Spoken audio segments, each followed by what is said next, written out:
Hello everyone, welcome back to my channel. কেমন তোমরা সবাই? আশা করি সবাই খুব ভালো আছো, আমিও খুব ভালো আছি। আর আজকে সকাল 6:30টার থেকে ব্লগটা শুরু করতেছি। তো আজকে সকাল সকালই ব্লগটা শুরু করতেছি, কারণ কি আজকে সকাল অনেকটা সকালই ঘুম ভাঙছে। মাম্মামও ঘুম থেকে উঠে গেছে, তার লেগে আমরাও ঘুম থেকে উঠে গেলাম সকাল সকালই।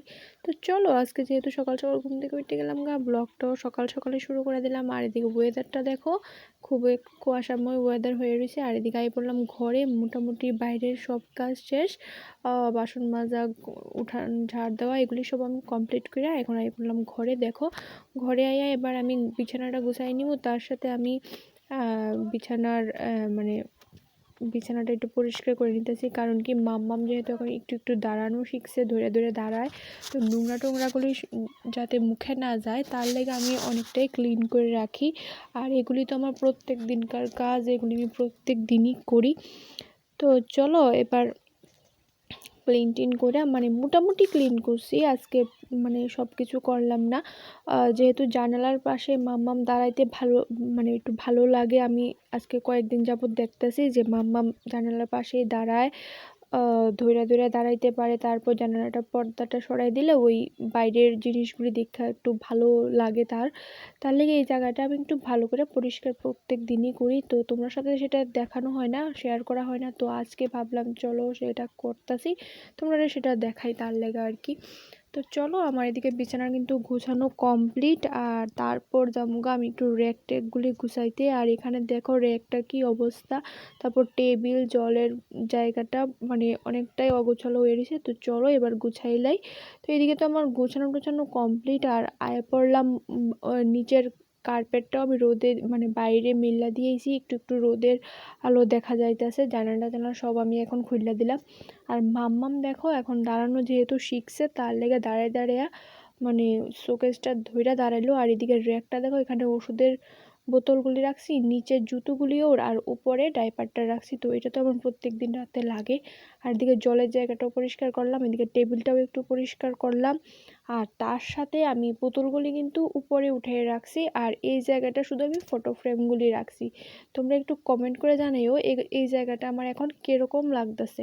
এটা আমার শোকেজের উপরে ওই আগে যে পুতুলগুলি আসলো ওইখানটায় খালি করলাম আর কি। তো চলো এবার কাপড় চোপড়গুলি কিছু ধুইয়া মাম্মামের ব্ল্যাঙ্কেট, তারপর মাম্মামের পাপার গেঞ্জি, প্যান্ট, মানে এগুলি মোটামুটি মাম্মামের প্যান্ট জামা সব আমি সামনেই দিই, পিছনে দিই না। কারণ গাছগাছারা মানে অনেকটাই বেশি পেছনে, তার লেগে আর দিই না। আর আজকে 2 দিন যাবৎ প্রচণ্ড বাতাস বইতাছে বাইরে আর কি। তো এদিকে দেখো আমি কাপড় চোপড়গুলি রোদ্রে টোদ্রে দিয়া, এখন বাজে আমি 11:30। তো এখন আমি বললাম মাম্মামরে একটু তেল দেওয়াইতে। তো তারপর কাপড় চোপড় ধোয়ার পরে কিন্তু তোমরা সাথে আমি আর দেখা হয়েছে না, আমার কথা হয়েছে না। তো তারপর অনেকক্ষণ পর আই পড়লাম। তো এখন বাজে 11:30, এখন মাম্মামরে আমি একটু তেল দিতেছি, কারণ আজকে রৌদ্রটা ভালোই উঠছে।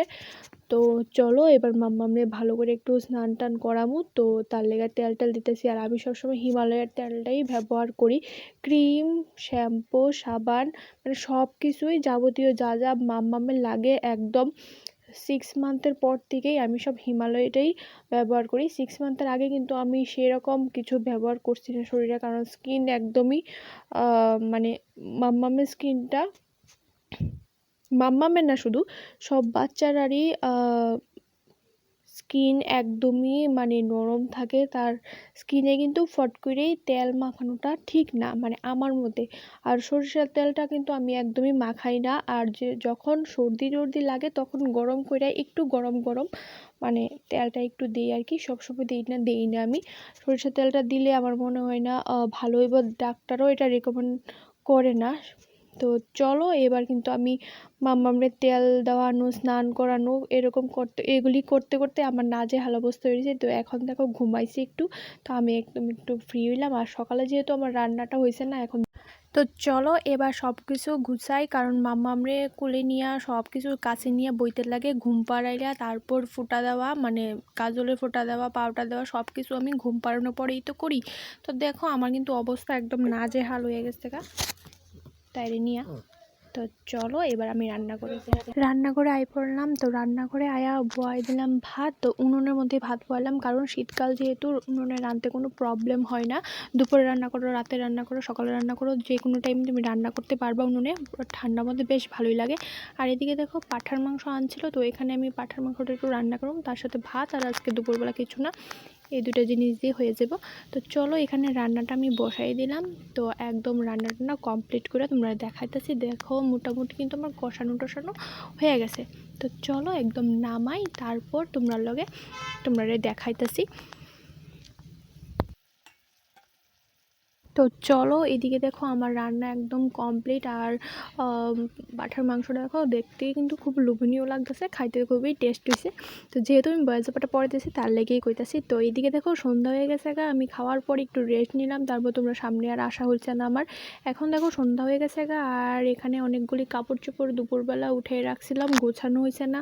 আর কার্পেটটাও রোদে দিয়েছি, প্রত্যেক দিন রোদে দিই, তারপর আইনা বিছাই, কারণ মাম্মাম এটার মধ্যে বইয়া বইয়া খেলে।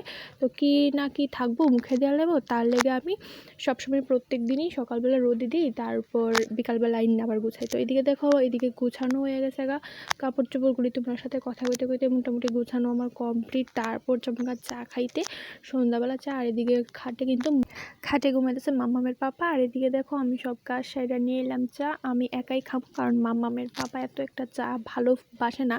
সকালবেলা মাঝে মধ্যে একটু খায়, বিকালবেলা তো খায় না করলেই চলে। তো আমার কিন্তু চাটা খুবই ফেভারিট, তোমরা সবাই জানো যারা আমার ব্লগ দেখো। তো চলো আমি এদিকে চা করে নিয়েছি, সন্ধ্যাবেলা চা টিফিন খেয়ে তারপর যাবো আবার রান্নাঘরে। তো এখন আর বেশি কিছু রাঁধতাম না, দুপুরে একটু মাংসের তরকারি রয়েছে, দেখি কি করা যায়। তো দেখো রান্নাঘরে আয় পড়লাম। গরম গরম বেগুন ভাজি, তার সাথে আছে তোমার আলু ভাজি আর শুকনা লঙ্কা ভাজি। তোমার আলু ভাজি এরকমভাবে ভাজা করলে আর বেগুন ভাজা করলে তার সাথে শুকনা লঙ্কাগুলি ভাজা করছি না, এখন করুন। তো চলো আজকে এগুলি দিয়ে রাতের খাবারটা হয়ে যাবো, আর দুপুরে একটু তরকারি আছে। আর এদিকে দেখো খাওয়া দাওয়া শেষ, এখন বাজে রাত্রও 10:30, কিন্তু মাম্মাম আর মাম্মামের পাপার খেলাই শেষ হয়েছে না, কারণ মাম্মাম ঘুমাইতে ঘুমাইতে রাত্রে 12টা। তো চলো এদিকে তারা খেলুক, আর আজকে ব্লগটা আমি এখানেই শেষ করতে, দেখা হবে নেক্সট দিন একটা নেক্সট ভিডিওতে। তো সবাই ভালো থাকো, সুস্থ থাকো, টাটা।